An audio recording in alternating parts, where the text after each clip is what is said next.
6 out of 10 Americans suffer from a chronic illness, and 4 out of 10 Americans have 2 or more chronic illnesses. And a chronic illness would be a condition that persists for 3 or more months. For myself, I've actually cured multiple of these, and some even that people said could not be cured.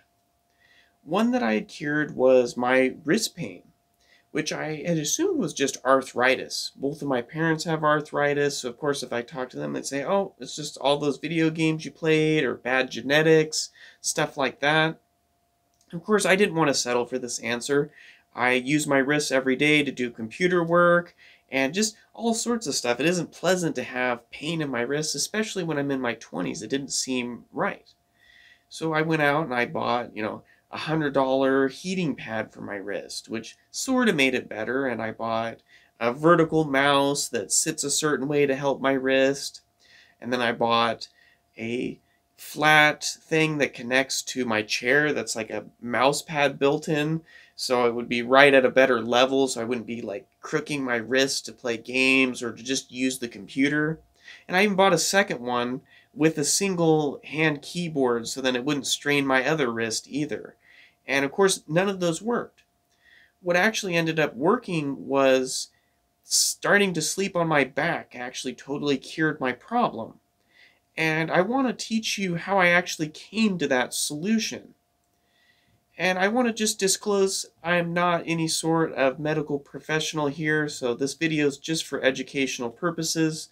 I am not liable for misuse of this information in this video. You're responsible for all the consequences of the information here.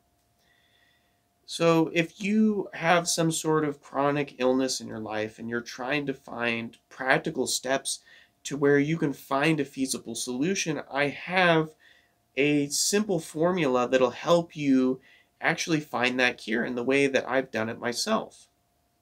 Now, when it came to my own wrist pain, it really just came down to me finally refining how I defined the problem, which I just typed it in differently, and I ended up finding a video, and I was open-minded to trying something like sleeping on my back, because I was looking at like a kind of chiropractor type video. It wasn't something I was really expecting to work, and it totally worked.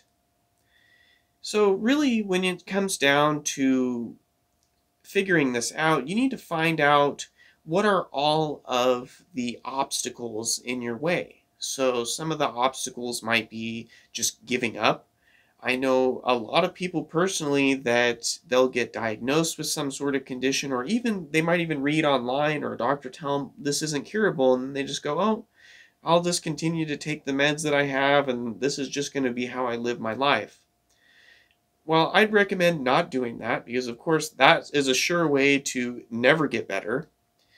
And really another core issue is, what exactly is the problem? And some people don't even know that there is a problem. I've had that be the case with myself too, not even discovering there's a problem until later on.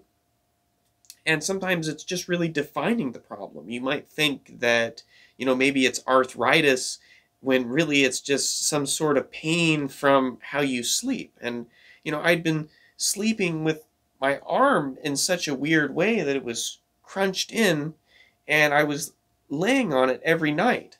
And I'd done that since I was a little kid. So, of course, the problem had really nothing to do with, maybe playing too much games or doing something like that. It was a sleeping problem. So sometimes defining the actual problem can be really tricky, but that is going to be one of these obstacles that you're going to face.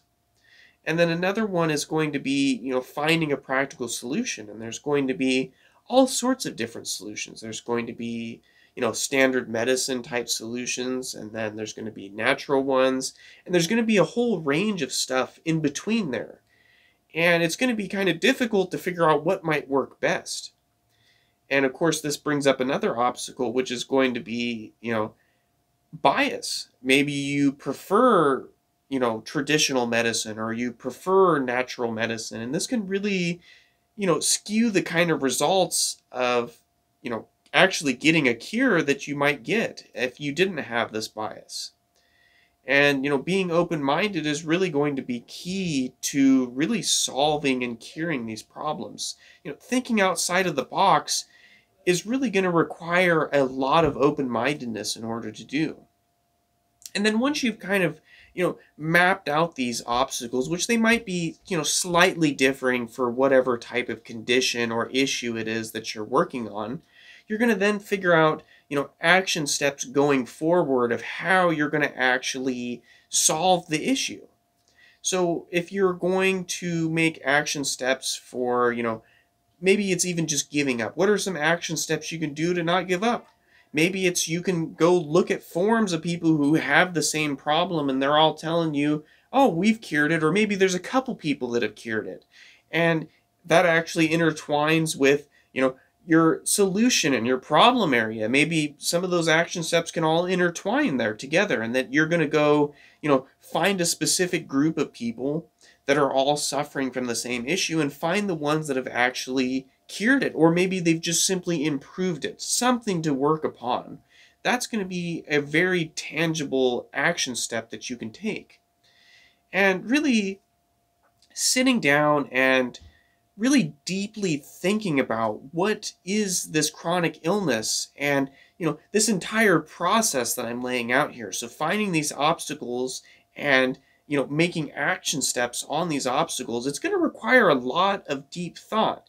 And the problem that happened with me when I was trying to figure out my wrist pain is I didn't actually just sit down and, try to trace back, maybe even where this issue came from. When I was younger and there was a few months I didn't have a pillow. And really that's what caused me to start sleeping like that. And it would be really difficult for me to just come up with that kind of idea, even though I'd sometimes kind of notice, like, after I woke up, my wrist hurt a little bit. It didn't hurt nearly as much as when I was on the computer, so it made it difficult to kind of, maybe put two and two together that it was a sleeping problem. And I think really just being consistent with this whole thing and taking action is really going to be what gets results in, curing any sort of chronic illness. And I'm going to have down in the description below just these ideas that I've laid out of, finding the obstacles and the action steps and then really just taking action. And the great thing is that most chronic illnesses are actually cured by having a healthy lifestyle. And that comes down to exercise and, diet and just the habits and types of things that you consume and put in your body. And I actually have an entire 2-hour podcast with a certified nutritional therapy practitioner that actually breaks down how you can live a healthier lifestyle, and this could actually cure a chronic illness, potentially. Thank you so much for watching, and I hope you check out that video.